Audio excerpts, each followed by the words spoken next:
Les femmes. Voici un monsieur qui a enterré sa femme. Mais quelques années plus tard, il la retrouve en Europe, mariée avec la complicité de ses parents. Histoire vraie. L'affaire se passe au Nigeria.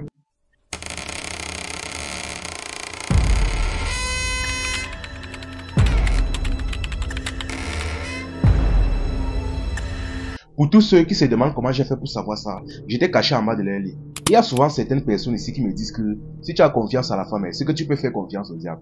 Franchement. Et cette histoire nous prouve vraiment ce dicton-là. Donc tellement le plan que la femme de ce monsieur a élaboré est violent. Si après ça tu fais encore confiance à une femme, mon ami, mon frère, c'est qu'on t'a seulement vendu.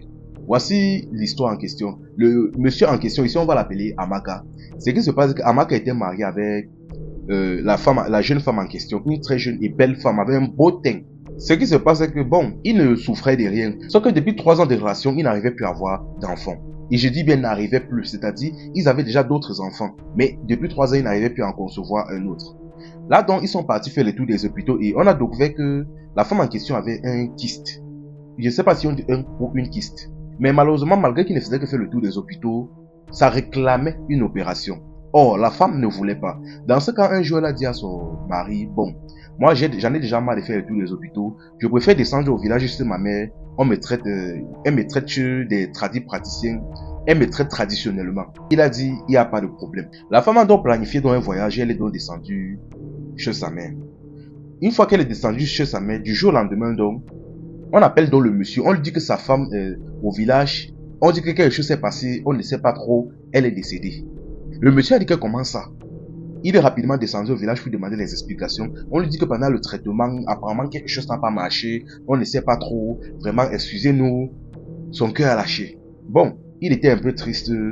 Il a vu le corps de sa famille une dernière fois. On a organisé dans les funérailles. On a alerté toute la famille. On a organisé les funérailles. Tout s'est bien passé. Et pendant l'enterrement, donc, il a donc versé le sable sur le cercueil. Un peu comme certaines traditions le requièrent chez les Nigériens et aussi chez nous au Cameroun.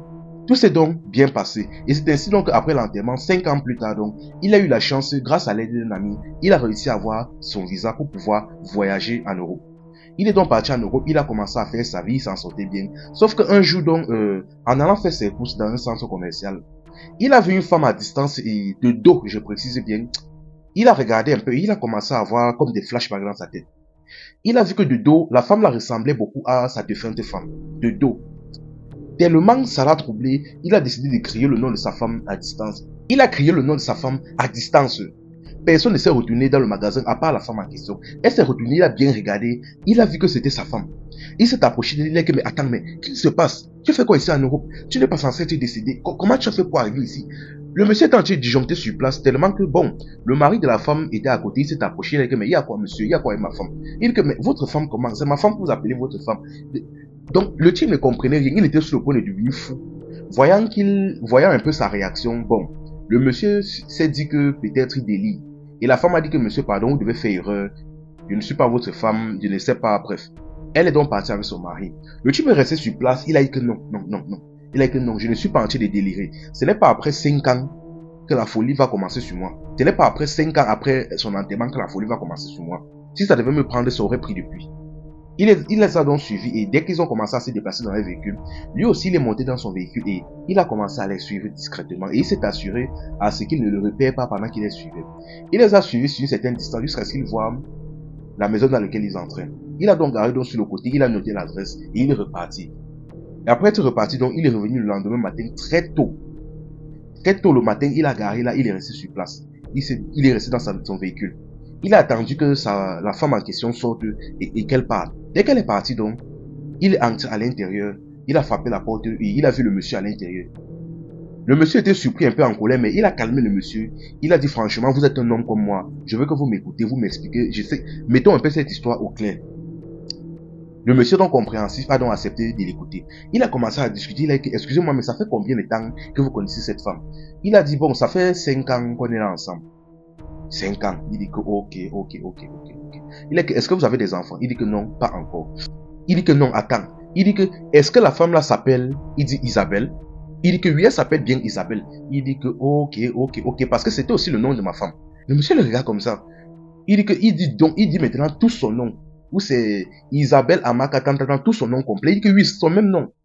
Là maintenant, le monsieur lui explique que ce qui se passe, c'est qu'il y a quelques années, quand on était au pays, ma femme est descendue au village pour se faire soigner d'un kyste traditionnellement. Mais du jour au lendemain, on me dit qu'elle est décédée. On l'a donc enterrée. Me voici maintenant aujourd'hui en Europe, 5 ans plus tard. Je la vois et on est en train de me dire qu'elle est mariée. Je la vois et en plus de cela, vous me dites que vous êtes marié à elle. Je ne comprends pas.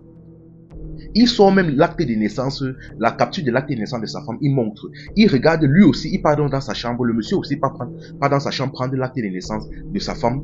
Et on voit que ça concorde et que c'est la même chose. Le même nom, la même date de naissance, le même lieu de naissance, le même pays, tout est pareil, même le nom des parents et consorts, tout était pareil.